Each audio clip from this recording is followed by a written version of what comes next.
Welcome back, ladies and gentlemen, to the Stock Market Show. This is your host, Shades. I added another 250 shares here at 1.74. Like I said, I'm going to stick to my game plan. I'm going to average down slowly but surely. Not going to add big, not going to go all in.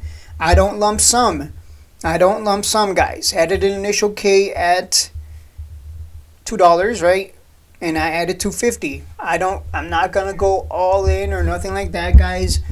You add slowly add a little bit. Too many people, they want to add big every single time, and I'm like, no. Hold off. Let it come down to the key levels. We're at a level here, technically speaking, at around 160 to 175. So that's why I bought 250 shares. If it comes down to 150, I'll add another 250, and then if it comes down to $1, I'll add 500, and then I'm good. I'm just going to sit on that. That'll be about $3,000 around there worth of KULR stock, and then I'm going to sit on it, and that's it. I would be shocked if it goes under $1. If it does, we'll see what happens then. I'll see what I decide to do. But we're getting closer and closer to that 200 WMA. We're not buying up here at 5 or even 4 or 3. We're buying literally, even at $3, the people who bought at 3, we're almost buying at 50% discount from that. So if you've been waiting all this time, just remember, you're buying it cheap. You're buying at a huge discount. And let's not forget, because some of you forget, let's not forget what caused the initial huge move on this stock. Things didn't just pop for no reason. There was a reason behind the move that we got that sent it to $5. People are so quick to forget.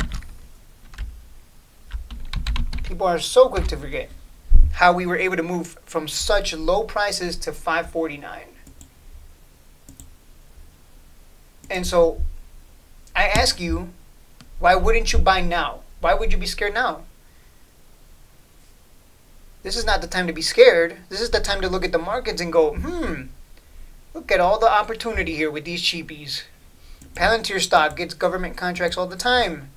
Look at how high it went. BBAI recently got a contract, and look at that. Look at that big move it made.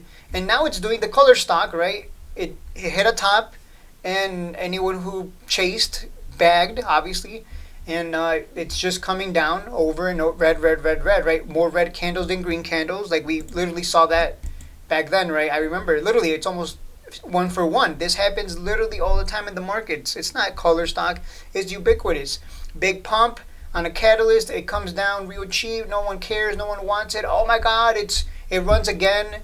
And everyone's like, oh my God, I should have bought when it was cheap. And it's just like, someone in my Discord bought this one at $3 when no one wanted it down here.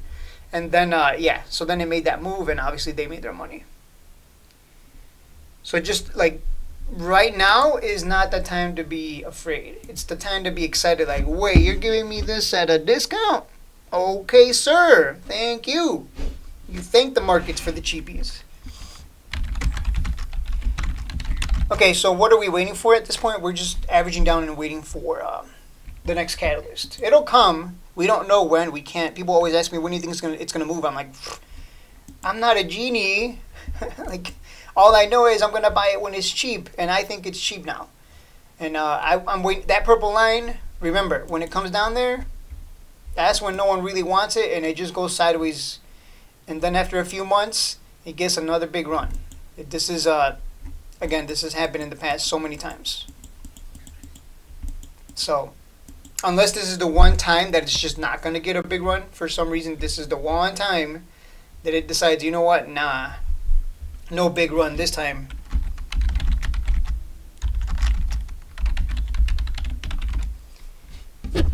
So you never assume the worst in terms of, if you see a pattern like this. If you see a stock that just always gets these big 8x runs, 3x runs, why would it change now, right? Why would that change now? Why all of a sudden? Because the bears will tell you that. They'll tell you, oh no, you're wrong. This time it's different. This time it's just going to keep going down. It's going straight to zero. But then you look at the history and you're like, well, they're lying, because it always gets these pumps. And this one, technically speaking, has been going sideways since March 20th. So almost for a whole year, This has just been going sideways, and it gets these big pumps. So that's why I've been saying just wait for the 200 or start averaging down from $2 and under. Because, I mean, again, you're buying at a 50% plus discount compared to the suckers that bought up there. I remember saying, hey, this can go to 10 if it breaks 5, but you were supposed to have strategy if you're going to chase. In fact, having strategy when you chase is like, that's important. Like, you don't want to be holding the bag up here. It's better to take that small loss and you buy in like at a huge 50 to 80% discount when it comes down real cheap. But people don't think that way. They're too...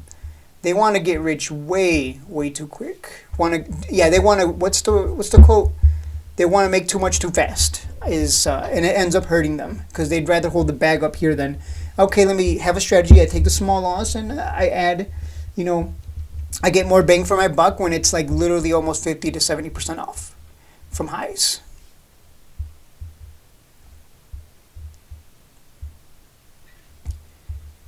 So we'll see what happens here.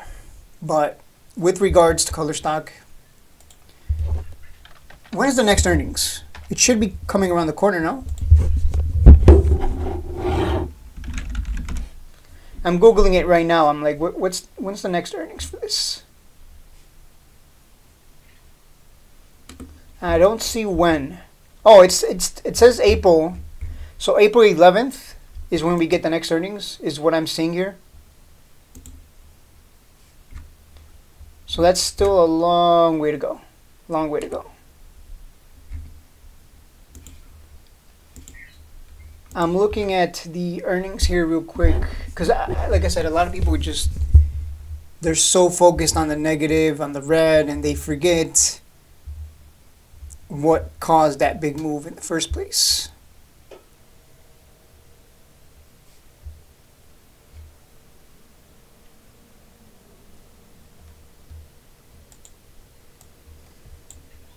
Here it is. I was just pulling it up right now. KULR secures expanded U.S. Army battery contract to $2.4 million, paving way for KULR One regarding battery production in 2025. The company announced it was on track to successfully complete its initial, that's the key word, initial engagement with the United States Army. And building on the momentum of this ongoing partnership, the Army would expand its battery contract with the company to $2.4 million.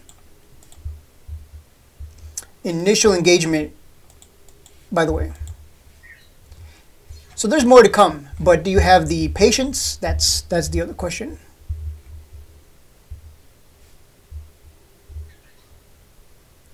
The work we do is really part of the picks and shovels of the space economy, the broader adoption of electrification of the global aerospace and defense sectors, and the evolution toward more and more electric applications like planes, drones, vehicles, industrial, commercial equipment.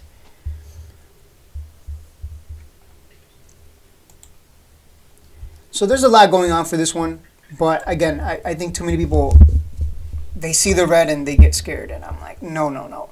You see the red and you get excited. That is the point of the video. Way too many people that today when I woke up were like, oh no, what is happening? The skies are falling. And I'm like, huh? What are you talking about? You think your favorite stock is getting cheaper?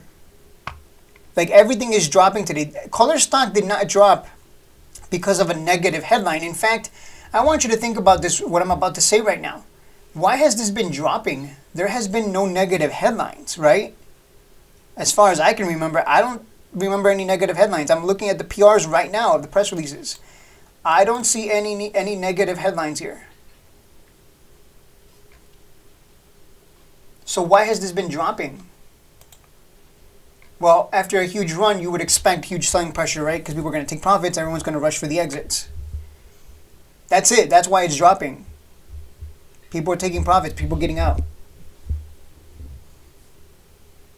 There are people right now who are selling because they're like, oh no, my average is at 0.00. It's at not 0.00. My average is at 10 cents or 27 cents, and this looks like it's just going to keep going down. I'm just going to take what? I don't want to hold it all the way back down to my average.